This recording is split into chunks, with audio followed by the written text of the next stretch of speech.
कल हम लोग क्वेश्चन नंबर 37 पे बात किए थे और आज हम लोग क्वेश्चन नंबर 38 पे बात करेंगे। क्वेश्चन नंबर 38 हमारा बोर्ड एग्जाम का क्वेश्चन पेपर का क्वेश्चन नंबर 38 में दो गो स्ट्रेट लाइन के बीच का एंगल से रिलेटेड क्वेश्चन रहेगा।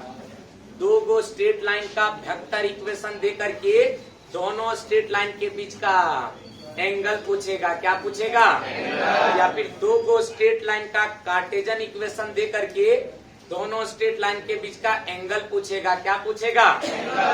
बोर्ड एग्जाम का क्वेश्चन पेपर का क्वेश्चन नंबर 38 में जो भी सवाल पूछेगा वो 2 मार्क्स के लिए इम्पोर्टेंट होगा। कितना मार्क्स के लिए? 2 मार्क्स के लिए। तो भाई थोड़ा सा हम लोग समझते हैं वास्तव में दो स्ट्रेट लाइन के बीच का एंगल कैसे निकाला जाता है। भाई यहाँ पे हम लोग लिख देते हैं तुम्हारा बोर्ड एग्जाम का क्वेश्चन पेपर का क्वेश्चन नंबर 38।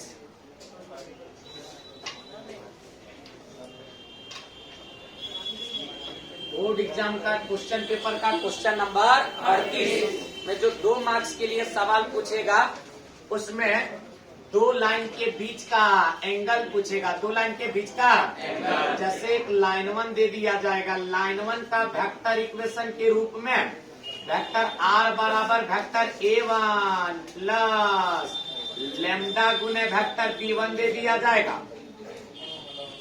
इसी प्रकार लाइन 2 का वेक्टर इक्वेशन के रूप में वेक्टर आर बराबर वेक्टर A2 प्लस म्यू गुने वेक्टर B2 दे दिया जाएगा और कहेगा लाइन 1 तथा लाइन 2 के बीच का एंगल बताइए। लाइन 1 तथा लाइन 2 के बीच का एंगल बताइए। याद रखना दो लाइन के बीच का एंगल से रिलेटेड जो सवाल आएगा वो 2 मार्क्स के लिए इम्पोर्टेंट होगा। कितना मार्क्स के लिए? 2 मार्क्स। तो चलो इसको थोड़ा सा बनाने के लिए हम लोग सीखते हैं।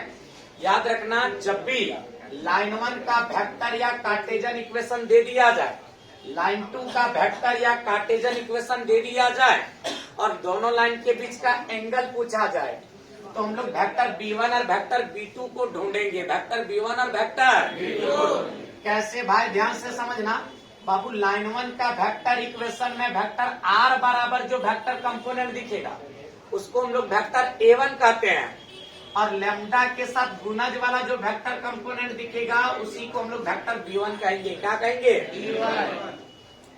फिर इसी प्रकार से लाइन 2 का वेक्टर इक्वेशन में वेक्टर R बराबर जो वेक्टर कंपोनेंट दिखेगा उसको वेक्टर A2 और म्यू के साथ गुणज में जो वेक्टर कंपोनेंट दिखेगा इसको वेक्टर B2 कहेंगे। क्या कहेंगे? B2। हम लोग वेक्टर B1 और वेक्टर B2 निकाल लेंगे। वेक्टर B1 और वेक्टर B2 निकाल लेने के बाद फॉर्मूला अप्लाई कर देंगे। कॉस थीटा बराबर vector B1 dot vector B2 divided by B1 vector का मैग्नीट्यूड B2 वेक्टर का मैग्नीट्यूड। क्या कोई दिक्कत है दोस्त?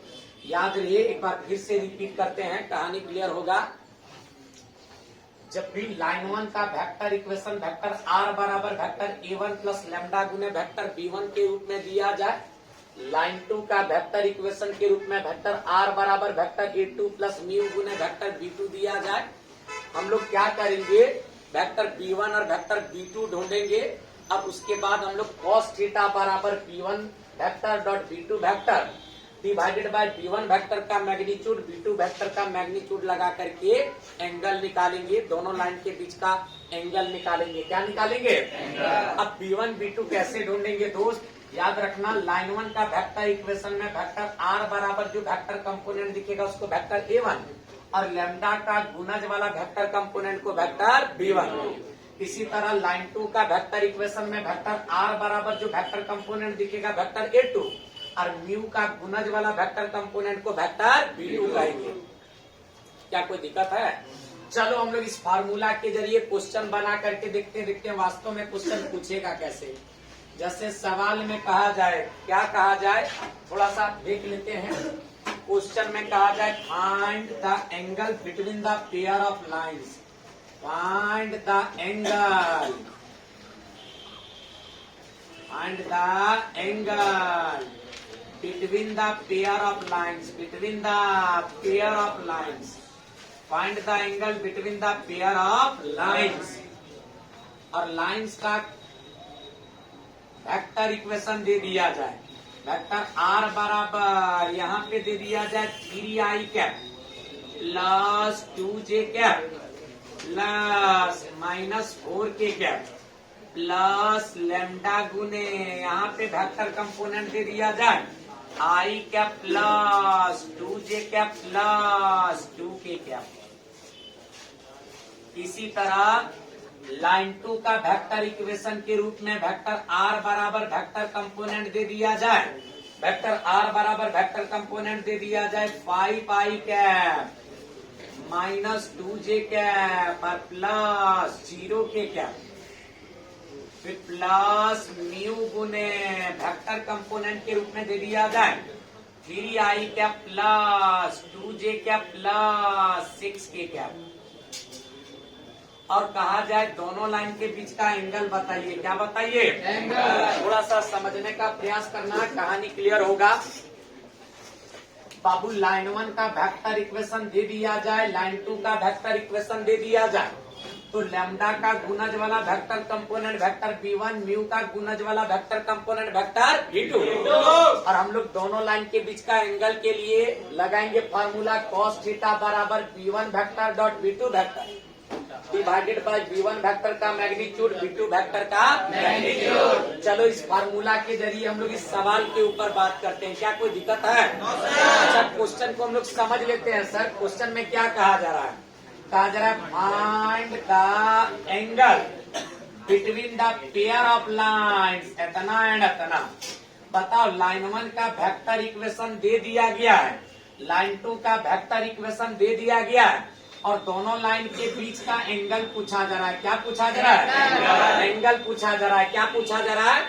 तो जब भी इस तरह से दो लाइन का वेक्टर इक्वेशन दे करके दोनों लाइन के बीच का एंगल निकालना हो, हम लोग b1 वेक्टर और b2 वेक्टर ढूंढेंगे, फिर हम लोग फॉर्मूला लगा करके एंगल निकालेंगे। क्या कोई दिक्कत है? सभी लोग को पता होना चाहिए, लाइन 1 का वेक्टर इक्वेशन में वेक्टर r बराबर जो वेक्टर कंपोनेंट है इसको वेक्टर a1 कहते हैं। क्या कहते हैं? a1। और लैम्डा का गुणज वाला वेक्टर कंपोनेंट को वेक्टर b1 कहते हैं। क्या कहते हैं? लाइन 2 का वेक्टर इक्वेशन में वेक्टर r बराबर जो वेक्टर कंपोनेंट है इसको वेक्टर a2, और म्यू का गुणज वाला वेक्टर कंपोनेंट को वेक्टर b2। यानी यहाँ पर b1 वेक्टर और b2 वेक्टर पता चला। सबसे पहला लिखेंगे सॉल्यूशन, और सॉल्यूशन वाला पार्ट में कुछ मत करना, लिखना गिवन दिया गया है। क्या दिया गया है? तो सबसे पहली बात यहाँ पे b1 वेक्टर हमको पता चल रहा है, अब b2 वेक्टर हमको पता चल रहा है। क्या पता चल रहा है? लिख देंगे।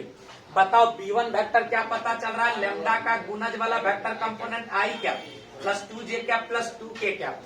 यहाँ पर लिख देंगे i cap plus 2j cap plus 2k cap. क्या कोई दिक्कत है दोस्त? इसी तरह b2 का कंपोनेंट बताओ, म्यू का गुणज वाला vector component 3i cap plus 2j cap plus 6k cap कहलाएगा वेक्टर b2। क्या कहलाएगा?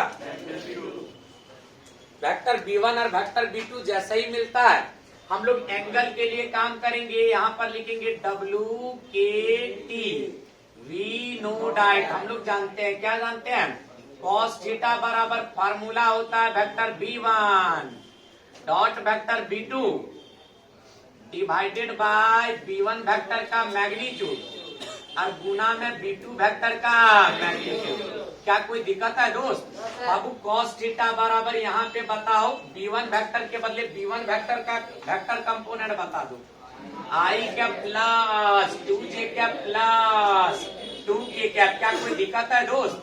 अच्छा, यहाँ पे डॉट b2 वेक्टर के बदले b2 वेक्टर का कंपोनेंट बता दो, 3i cap plus 2j cap plus 6k cap. क्या कोई दिक्कत है दोस्त? अच्छा, डिवाइडेड बाय यहाँ पे b1 का मैग्नीट्यूड, b1 वेक्टर का मैग्नीट्यूड निकालना है। b1 वेक्टर का मैग्नीट्यूड कैसे निकलेगा? रूट अंडर b1 वेक्टर का i कैप का कॉफिशिएंट 1 का करेंगे स्क्वायर, j कैप का कॉफिशिएंट 2 का करेंगे स्क्वायर, j कैप का कॉफिशिएंट 2 का करेंगे स्क्वायर गुना b2 वेक्टर का मैग्नीट्यूड कैसे निकालेंगे? तो b2 वेक्टर का i कैप का कॉफिशिएंट 3 का करेंगे स्क्वायर, जे कैप का कॉफिशिएंट 2 का करेंगे स्क्वायर और के कैप का कॉफिशिएंट 6 का करेंगे स्क्वायर। यहाँ पे बताओ cos थीटा बराबर, बाबू एक बात याद रखना, दो वेक्टर का कंपोनेंट को डॉट करेंगे, नियमा कहता आई कैप का कॉफिशिएंट से गुना होगा, बीच में प्लस जे कैप का कॉफिशिएंट से गुना होगा, बीच में प्लस के कैप का कॉफिशिएंट को के कैप का कॉफिशिएंट से गुना करेंगे। अच्छा यहाँ पे बताओ, दो वेक्टर का कंपोनेंट को डॉट करेंगे, नियमा कहता है आई कैप का कॉफिशिएंट आई कैप का कॉफिशिएंट 3 से जाकर के गुना होगा, बीच में प्लस। फिर बताओ जे कैप का कॉफिशिएंट 2, जे कैप का कॉफिशिएंट 2 से गुना होगा, बीच में प्लस। के कैप का कॉफिशिएंट 2, के कैप का कॉफिशिएंट 6 से गुना होगा और डिवाइडेड बाय, यहाँ पे बता दो दोस्त, देखते हैं क्या आता है। यहाँ पे बताओ 2 का स्क्वायर 4, 2 का स्क्वायर 4, 1 का स्क्वायर 1, 4 और 4 8 और 1 9 का रूट गुना। यहाँ पे बताओ 6 का स्क्वायर 36, 2 का स्क्वायर 4 और 3 का स्क्वायर 9, 36 और 4 40 और 9 49 का रूट 7। यहाँ पे बताओ 3 एकम 2 दूना 6 दूनी 12 और 4 16 और 3 19। कॉस बिना इनवर्स में जब सामने जाएगा क्या लगेगा? इनवर्स। थीटा बराबर कॉस इनवर्स 19/7 तिया। ये जो निकल के आया यही कहलाएगा लाइन 1 और लाइन 2 के बीच का ये एंगल, लाइन 1 और लाइन 2 के बीच का जोर से बोलेगा, लाइन 1 और लाइन 2 के बीच का एंगल। तो उम्मीद करते हैं इस तरह का यदि दो लाइन के बीच का एंगल निकालने के लिए कहा जाए, दो लाइन के बीच का एंगल निकालने के लिए कहा जाए तो इस तरह से काम करना आसान है, हमको लगता है कर लेगा। क्या कर लेगा दोस्त? चलो आगे बढ़ते हैं, देखते हैं अगला कहानी में क्या है। 1 मिनट। क्वेश्चन नंबर 38 के अंदर दो स्ट्रेट लाइन के बीच का एंगल निकालने वाला सवाल पूछेगा और वो सवाल कुछ इसी प्रकार से होगा। क्या कोई दिक्कत है? एकदम इत्मीनान से प्रैक्टिस करना। तुम्हारा असाइनमेंट के अंदर क्वेश्चन नंबर 38 में बहुत सारा प्रैक्टिस क्वेश्चन दिया गया है, जितना प्रैक्टिस करेगा उतना सीखेगा। क्या कोई दिक्कत है दोस्त?